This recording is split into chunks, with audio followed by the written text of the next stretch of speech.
Welcome to the Widowed Mom Podcast, episode 229. I was always going to be a widow. Welcome to the Widowed Mom Podcast, the only podcast that offers a proven process to help you work through your grief, to grow, evolve, and create a future you can truly look forward to. Here's your host, Master Certified Life Coach, Grief Expert, Widow, and Mom, Krista St-Germain. Hey there, welcome to another episode of the podcast. Okay, first, I know that it's only mid-October, and I know that the holidays seem like they are far away, but they are not. So I want to make sure you know that we're going to do our Happier Holidays for Widowed Moms event again this year.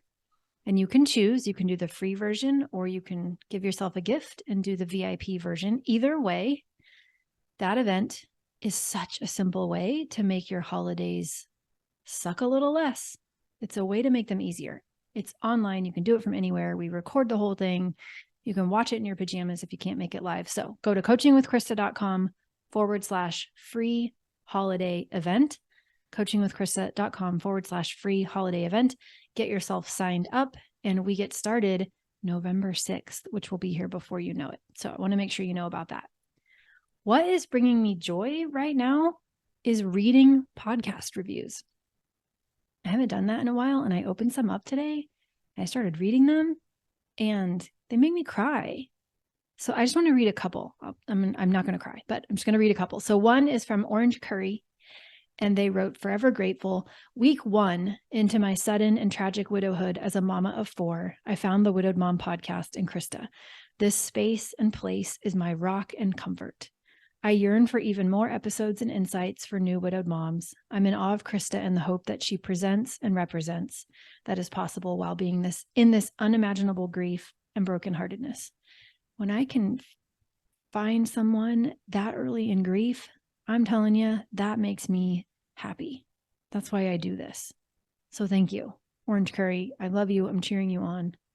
And I'm so glad that you found the podcast and that it's helping you. It makes my day." And then the other one I wanted to read was from Mama T. Hudson, and it says, "Lifesaver. I found this podcast only a month or two after losing my husband of 32 years to cancer. I also became an empty nester a month after he died. I was lost and felt so alone, even though family and friends were all around and helpful. I listened to Krista every morning for hours. I started at the beginning and just soaked it all in. This podcast was a lifesaver. I felt understood and encouraged.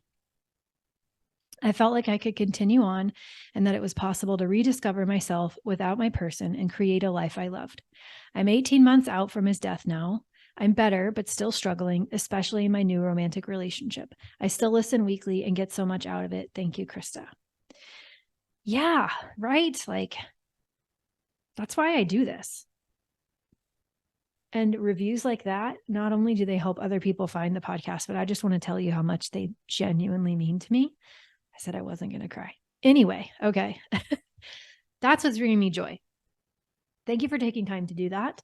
If the podcast has helped you and you haven't yet left a review, I would be so, so grateful. And that is how other people find us, is because it just tells the algorithms that I don't understand that the podcast is valuable and gets it in front of more widows and more people get helped. And that's the goal. So, okay. This episode is a departure from my normal podcast episodes. I've been thinking about it for a while, and so I wrote about it, and I just want to read it to you. And it's called "I Was Always Going to Be a Widow." I used to think I wasn't supposed to be a widow. I was supposed to live happily ever after with Hugo. We were supposed to travel together. He was supposed to teach me French, teach my daughter to barefoot water ski, help my son with calculus. We were supposed to hike Mount Harvard to make up for how awful it was to hike Mount Yale. We were supposed to go see all the parts of Canada that he hadn't shown me yet. We were supposed to finish watching House of Cards. He was supposed to show up in my work chat with his familiar, "There she is. I am missing you" message. Supposed to talk me off the ledge when I get mad at my ex. supposed to grow old with me. I had it all planned. Widowhood was supposed to happen to other people. Or was it? I thought I wasn't supposed to be a widow, but then I became one.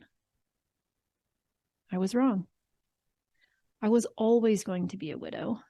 I just didn't know. It wasn't my plan. I didn't ask for it, and I definitely didn't see it coming. I imagined my life would go one way, and then it went another. But it was always going to happen that way. And when I let go of the story that I wasn't supposed to be a widow, it helped me create the space to choose what I wanted to make of it. And if you're listening to this and you're a widow, then the same is true for you. You were always going to be a widow. And now that you are, you get to choose how you want to think about the fact that you are. You can let it crush you for good. You can let it limit your capacity for joy. You can let it take the color permanently from your days. But I suspect that's not what you want for yourself, or you would have stopped listening already. You and I, we were always going to be widows. I wonder who you'll choose to be next. That's what I have for you this week. Remember, I love you, and you've got this. If you like what you've been hearing on this podcast and want to create a future you can truly get excited about even after the loss of your spouse, I invite you to join my Mom Goes On coaching program. It's small group coaching just for widowed moms like you, where I'll help you figure out what's holding you back and give you the tools and support you need so you can move forward with confidence. Please don't settle for a new normal that's less than what you deserve. Go to coachingwithkrista.com and click Work With Me for details and next steps. I can't wait to meet you.